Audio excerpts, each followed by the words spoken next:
Alrighty, so there is a new raid coming out that you'll need to start doing if you want to get your characters to level 100. This is going to be dropping with the new festival update for the 3rd year anniversary for JP and KR, and so it's really interesting. I wanted to make sort of a video to help you sort of start getting your teams together, so that way you can be, you know, prepped and ready.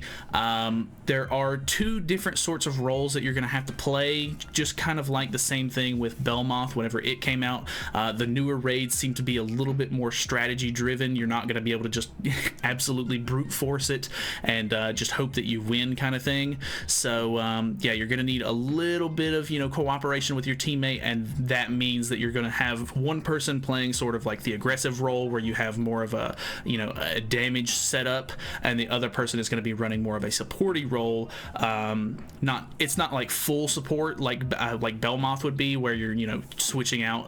You know, I have Zaneri on my my Howlix team, or my Belmoth team, so that way I can be the one to cleanse and everything and deal with those kind of you know, things, being the supporty kind of character. But with this, it seems like one character wants to have a taunt unit, so they're going to be running sort of like a Deanne. I think she's probably the best for it at the moment, but the other team is going to be running Arthur instead, so that way he can buff everybody, get everybody to do more damage. And, you know, obviously if you have melee as your main DPS, which would be ideal, he's going to be able to get more buffs, which means more damage for his amplify card. So one thing that I want to mention is that because this is still on JP and it hasn't come to global yet, I've noticed with a couple of different aspects of the game, like final bosses and stuff is a really good example, that a lot of the times whenever things come over to global, because the community is so much larger, because it's obviously the global version of the game, there tends to be a lot more experimentation done. So I'm assuming that even though this is the #1 team right now on JP and, you know, the Korean version of the game, it will probably end up changing, and there will be a lot more options out there once people have started to mess with it a little bit more on global. So, you know, take some of this with a grain of salt. You don't necessarily have to use these specific units. There are characters that you can sort of sub out. The one thing that's really nice is that some of the characters are super like free to play friendly. Like Arthur is a coin shop unit. He's very old, so you probably already have him. Red Gother is obviously an old unit. He's in the coin shop as well, so you can get him pretty easily. The big ones being Deanne and Trader Melee being the harder ones to get. Hopefully with the new, you know, the Trader Melee is going to be on the new Liz banner if you're summoning. Hopefully you can get a copy of them. Best of luck with that. He's not very good rates, so I really do wish you the best if you're trying to pull a copy of him. But yeah, she can be a little bit annoying because she, you know, I think some people probably skipped her because she wasn't like super impressive when she came out. But, you know, I've always tried to grab at least any festival unit that comes out because it's definitely worth getting them for some point. But yeah, she's really good. You can swap her out. I have seen people use Red Matrona instead, which can work. I think she just does a little bit more damage, and her ult is a little bit better because it heals. So she's just got a little bit better utility sort of for the fight. And then for Trader Melee, people have subbed and used Red Escanor as well, and I think Red Escanor is an interesting unit for this. I have watched a run where they beat it with Red Escanor, and I thought it was really interesting. Obviously not very ideal. You're going to struggle with it a lot more trying to beat it with Red Escanor if you don't have melee. But I think if both of you are running Escanor, it's going to be really tough. But if one of you are running melee, if not both of you are running melee, and then maybe you have an Escanor instead of one melee, then it'll probably be not as bad. But one thing that I really did want to mention is the CC for the fight. So I haven't really seen anybody talk about it, but the CC that you need to fight the Hell version of the original demon is 550,000 CC, which is very high. So you want to make sure that the units that you're using have, UR gear. You might need to run HP defense on some of the extra characters. Like for Arthur, for example, I have HP defense on him for this specific setup. I have HP defense, of course, on Gother. I have an HP defense set on her, but hers is really weird. She's already lacking a lot of CC because she doesn't have whatchamacallit, she doesn't have attack pieces in her set. Like, she just doesn't have attack pieces in general for regular Elaine. And of course, I don't have like a full-blown set for Elaine, so I'm using 2 SSR pieces and the rest are rare at the moment. But yeah, so she's bringing down my CC quite a bit for this. The fact that, you know, Melly's using an attack crit set, which he actually has pretty good CC on his own, so he's not really bringing it down that much. But with this team specifically, I actually have really good CC because all 3 of these units have really good UR sets.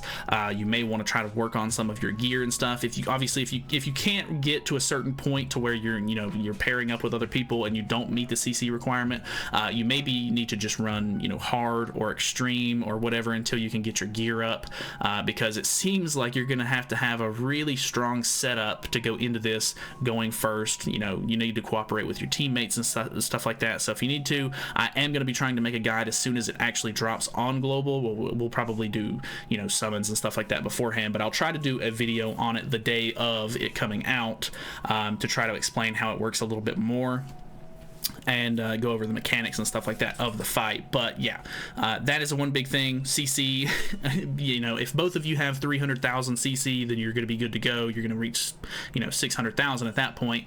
But I guess if both of you have the bare minimum of 275,000, that will put you right at 550k CC. So you need to have a little bit more than that, so that way you can try to make sure that you go first.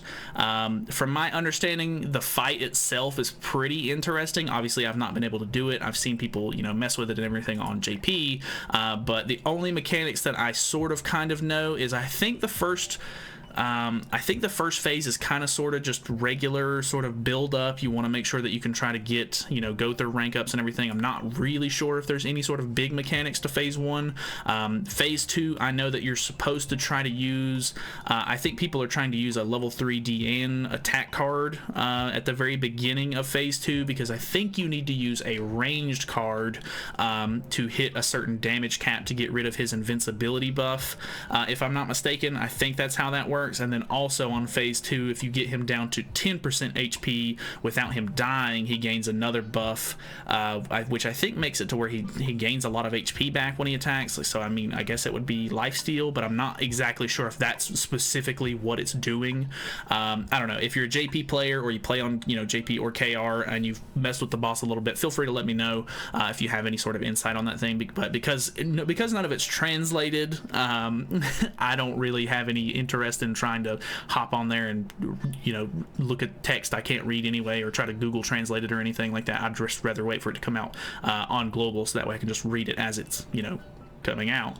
But yeah, it seems like a very interesting fight. If you haven't already, make sure that you're doing as many Belmoth raids as possible, because it does take 75 Belmoth mats, 75 Belmoth cores per level 100. So that's like getting from level 90 to 100, and that's not including the, you know, 70 Belmoth mats that you're going to need to get from, you know, 80 to 90. So it's going to be a lot of Belmoth mats, a ton of those, and on top of that, I think it's 125 of the new original demon mat that you're going to need to get characters from 90 to 100. So it's going to be a very long grind. Obviously, the CC might not be as big of an issue once you start leveling up some of your characters to level 100, of course, but it's going to be quite an interesting time. I think it's been a while since I've really wanted to grind anything in this game, so hopefully it won't get super annoying and tedious as soon as it drops. The one thing that you do need to know about the fight that I'm positive of is that you cannot use goddesses on the fight.